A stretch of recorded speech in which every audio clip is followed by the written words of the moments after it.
Okay guys, you can see these are valve. They are bent, and most cars have those kind of issues, and the cause of it is the belt cutting. But I'm gonna be showing you some other interesting thing here, and if we can be able to think critically how to be able to have our way around it, we can be able to avoid this very terrible mess, which often involve bringing down the top cylinder head and replacing it, and a whole lot of other jobs that is in there that is not often easy. So now, in order for you to get it out, in order not to avoid it occurring second times, you need to lose out the pulley that is here. So, and that pulley, which is the harmonic balancer, you need to lose out the kick here, and the kick is surrounded by 3 bolts, 1, 2, and 3 down there. So when you lose it out, you need to spin this thing here and find a rod which you need to insert between the engine here, the crank here. Then you find a bar breaker here, a breaker bar here, which you need to get a 22 socket and insert it here. You want to push it from here that way, push it to the back of the firewall, the firewall of the engine bay side. Then it's going to hook here, then it's not going to allow it to move. Now when you lose it, this is what it should looks like. All right, you want to use a hammer and tap it a little bit before you lose it. Now when you lose it, if yours has got damage, that belt, this is a sample of the belt that often get inside this very sprocket here. When once you get into this sprocket here, the belt is going to be good, but it's going to be jumping. It's going to be making this to roll across it, and that's going to be causing the car to bend valve, right? So you want to remove this, and you will need to remove that harmonic balancer before you can be able to get your hands here. Once this is cleared out, you want to check in here and make sure there is no any further debris or wire straps that are belt straps that are found within those areas that can be able to cause the same kind of problem again.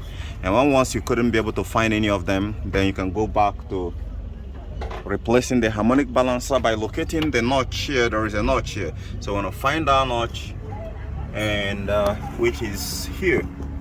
Then you gently put it back. Then you can use your, just do it like this until you see you just slot it in right there. Then you use your hand and guide it. You're also gonna repeat the same process to tighten this very well. Then after that, once your hands have guided to avoid crossing thread, because you don't want to damage that harmonic balancer. Now here is my point. If we can be able to find something that we can be able to use to cover the space between here and there, that's the critical thinking which I'm talking about.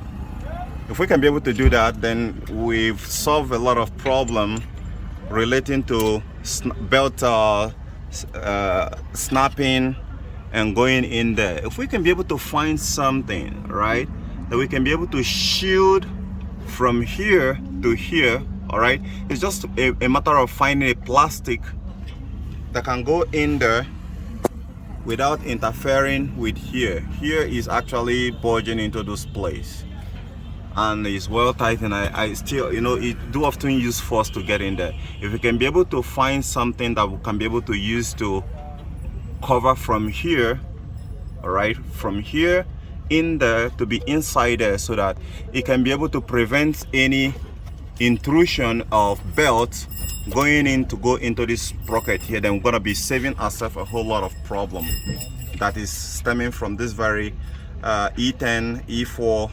EW12 and all mostly Peugeot vehicles. So I'm going to be putting this back on until that critical thinking comes by. So right now, hand tied it. The once you done tighten, you want to go back here. You want to return this notch to the opposite direction. You want to find something that's going to be more suitable this time, or even this one also. I find here to be much more better. Okay, now is good. So it's gonna get stuck here when I start tightening. So Now I'm gonna go ahead and tie this one back. I'm gonna be using this guy to drive it in.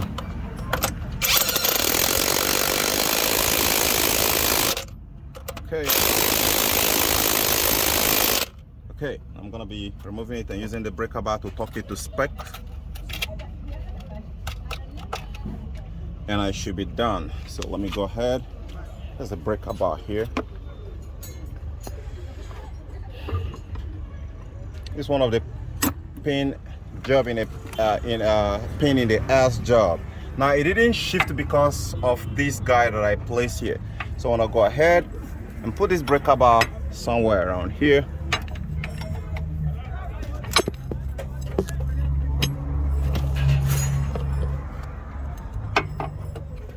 Okay,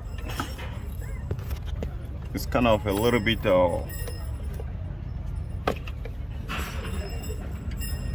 okay, now it's in. You can see it's in right now, and this is somewhere there where it's hanging it in place and it's holding it in place. So I'm gonna draw this a little bit more. Be careful, don't draw it too much so you don't damage your engine. You see, gently it's torquing. Yeah, okay, now it's good. It's good. Now torque it more. Yeah, that's good. So I want to torque it one more, just a little bit more. Don't over torque it, guys, so you don't make a mess. Okay, this is great. Now you can go back into replacing the kick after removing this, replacing the kick back in place.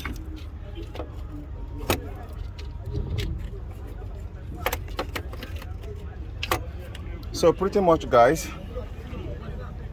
that's how that's what I suggested. And you see down there, make sure there is no any debris, any belt, off cut belt that are in there that's going to create any sort of mess. And after inspecting it, if everything looks clean, then you are good to go to connect the system back as it's supposed to, set the timing, and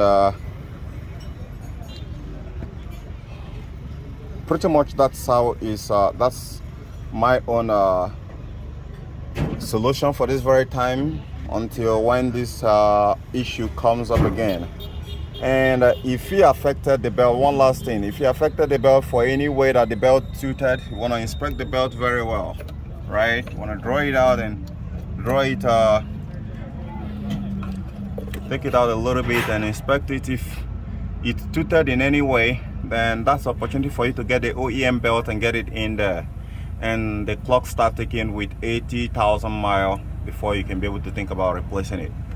Okay, guys, share this video, give this video a thumbs up to help it rank for with some others who are searching for tips on how to avoid the belt jumping, or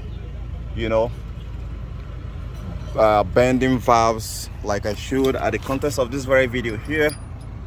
And I'm setting, it's gonna help you more. So guys, this is just on how to avoid a belt bending valves.